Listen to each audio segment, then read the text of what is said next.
Hello, fabulous Virgo. Welcome to your horoscope for the month of November 2014, Love Focus. I am your astrologer, Nadiya Shah. Thank you for being here. This month, where it comes to love, there are a few key things that are taking place for you that I think are going to speak volumes to your experience and your learning in the context of relationships and relating and being more open to greater love than you've known before. One thing that really stands out to me for you is the fact that we have got right now, Neptune and Chiron are in your opposite sign for a nice long extended stay, pretty much throughout this decade, throughout most of this decade, certainly in the case of Chiron. And these two placements, these two planets in your opposite sign are doing some wondrous things, okay? So on the one hand, they are inspiring connections, they are inspiring learning in the context of partnership. They're also indicating that you know on some very deep level that some of your most important healing is going to happen within the context of a committed relationship, and so that certainly motivates you, spurs you on to make those connections as well.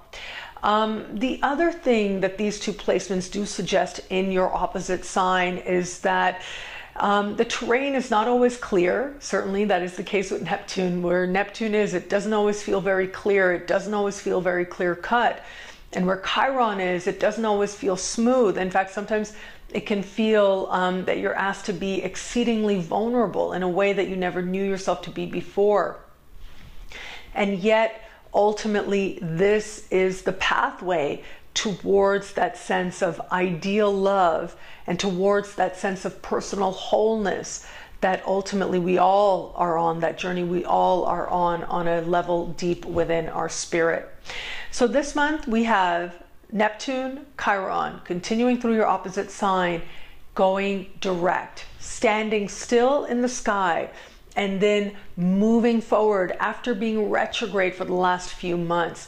This is significant, without a doubt. This is significant because this suggests sort of a change of direction where it comes to partnership, where it comes to love, where it comes to your understanding of how you are going to engage and interact with another person, mainly a partner.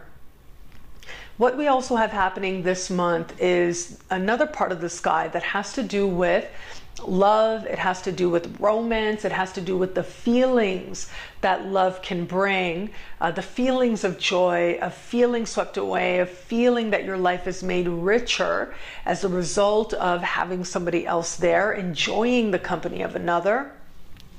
In this part of the sky, we've got a couple of key things taking place that speak to this part of the sky, rather. One thing is, in this very part of the sky, we've got a meeting of Mars and Pluto. Now, both of these planets are about really getting to the essence, getting to the truth, seeing right to the core, understanding what must change if we are going to experience a more real, free of the superfluous, free of the superficial that we knew before. And right around the same time, the ruling planet of this same part of the sky, which is Saturn, is going to be met with Venus, goddess of love. And you put these together, and this is all about being honest with yourself. Saturn and Venus are going to be meeting in a part of the sky that has to do with talking, having to do with the conversation.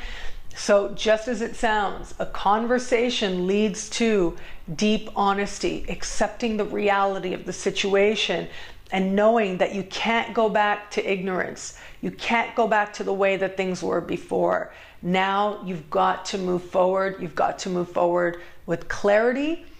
It's almost as if, you know, I think about this whole idea of the many myths from around the world that talk about how, and I'm thinking mainly also about the story Plato's Cave, where he talks about how, you know, once you're out of that cave, once you've experienced the light, you can't trick yourself into thinking that those projections on a wall are reality. Those projections on a wall in a dark cave are reality. Once you've actually engaged in sunlight, you can't lie to yourself anymore. Well, that's the kind of climate that we have going here this month where it comes to love. And I think that your sign, more than any other, I mean, there's so much energy this month that has to do with deal breaker energy, that has to do with being starkly honest with yourself, consequential changes, where it comes to love for that matter as well.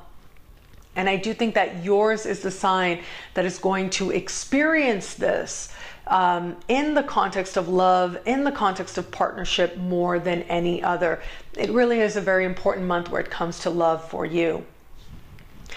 So let's break this down based on where you are in your life right now. If you are in an established partnership, I do think that it is going to be Neptune and Chiron that speak to you more strongly, because Neptune and Chiron are in a part of the sky that has to do with partnership.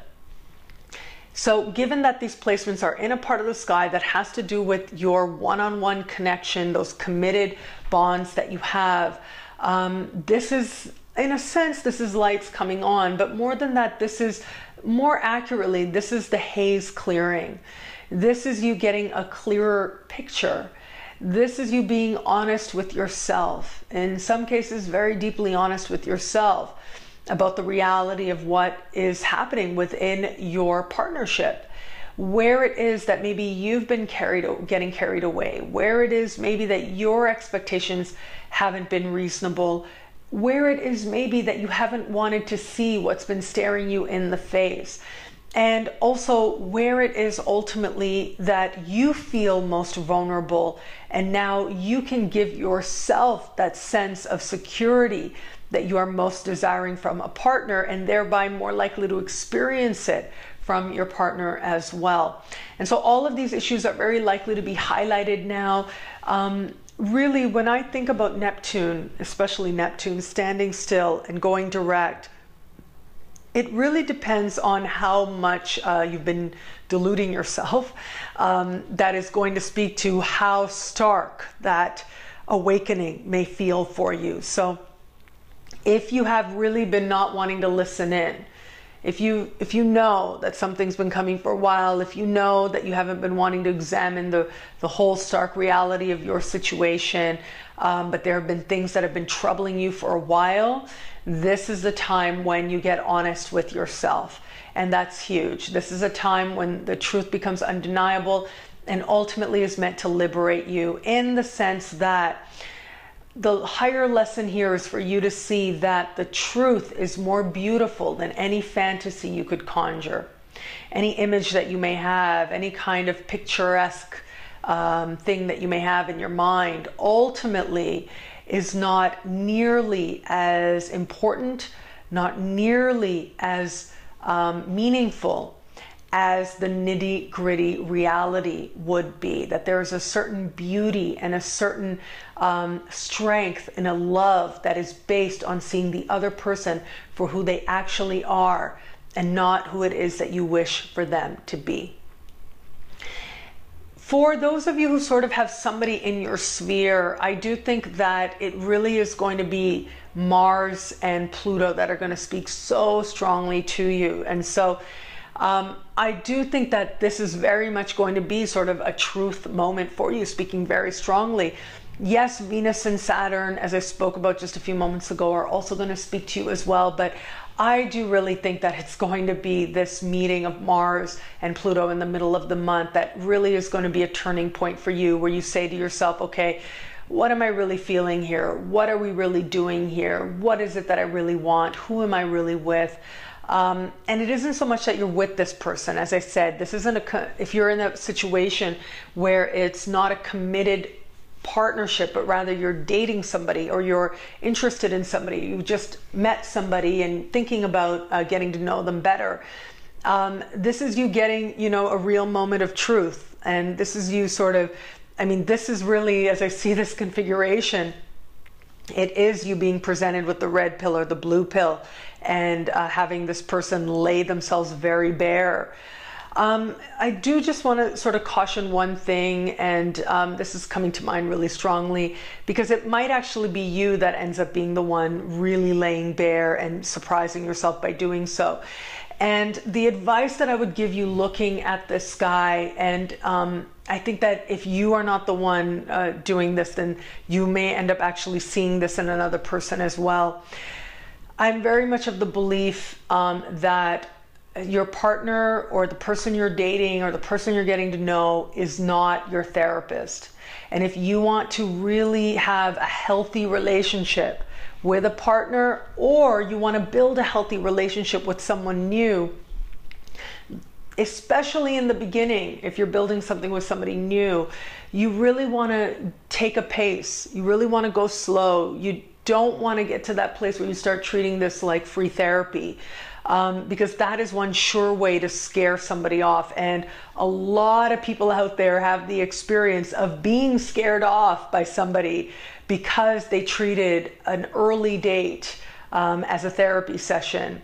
And a lot of people also have the experience of actually being in one of those early dates and feeling so comfortable that they thought that they could just share all kinds of things, but it was a little bit too much too fast. That doesn't mean that you don't want to have a partnership where you can be really honest with this person about your entire life and all that you feel, and feel that sense of understanding. It's just that there's a time for it, and the time usually is not when you're getting to know somebody. And so when I look at this configuration, I mean, this could be either you sharing so much that and being surprised by it, or you seeing in another person, them sharing something that makes you go, oh wow, okay, I didn't anticipate that. That's really not what I signed up for. That's really not what I'm into. You might be the one having that reaction as well. That doesn't mean if that person had shared that thing 6 months down the road or a year down the road, you would have the same reaction. Likely not. However, again, it goes to this too much too soon, and it goes to this idea of understanding that ultimately the things that you need to share, the things that you want to air out, the things that you want to be accepted for, you can be. But first you've got to find a place of airing and acceptance within yourself before you're expecting that of another person. And so it is about trusting and respecting the process of getting to know somebody rather than trying to rush that process and have, you know, a 3-year relationship with somebody that you've only known 3 weeks. So that's something to kind of watch out for. I do see that as a scenario that might play out.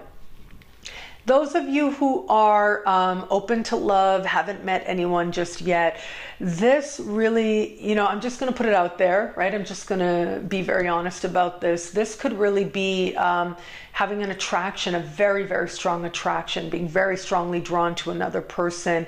And you really want to watch your self-talk around this, okay? Because ultimately, it does look like the universe is going to encourage you to have, at the very least, a flirtation, if not more, as part of facilitating a transformative moment for you. What you want to watch is that you're not saying something to yourself like, okay, well, it's just this moment, this is all that I can get. That you're not approaching this from a place of lack is really what it comes down to. That I can't have what I really want, so I will settle. That's what you don't want to do. You want to watch how you're speaking to yourself. You want to be sure that you're speaking to yourself in absolutely affirming ways. Any conversations you're having, you're being honest with yourself about what it is you're seeing. If you have an interaction with somebody where they say to you, look, you seem like an amazing person, but I'm not really into anything more than, you know, just having a little fun right now, then you have to be honest with yourself about how you feel about that. And how it is that you're speaking to yourself about that. If you really feel like that's not what you're going for, then be honest with yourself about that as well. If you feel like you are going along with it because you feel like this is the best offer you have right now, but that's not really what you want to do, be honest with that. However, it might also be you that says to yourself, you know what, I really just realized right now I'm meeting this new person, but whoa, I really don't want anything long-term with them, but I'm really drawn. So you want to be honest in your own respect as well and let the chips fall where they may. So it does look like there's going to be at least one very powerful pull very likely a flirtation, a very powerful flirtation. And then you can decide where it is that you are comfortable, how comfortable you are going forward with that. However, regardless of what you choose, it does look like it ends up being a moment that is meaningful for you. And it does look like a moment that certainly can facilitate a very strong transformation within you, a very strong connection within you as to who you are and what you really need and what really matters to you, and how it is that you can go about creating greater passion and greater joy in your life, thanks to what may end up feeling like a very fated meeting.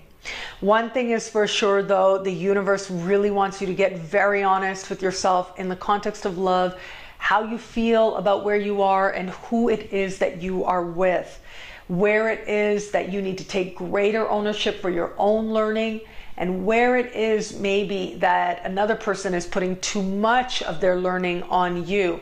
All of that is going to become very clear now.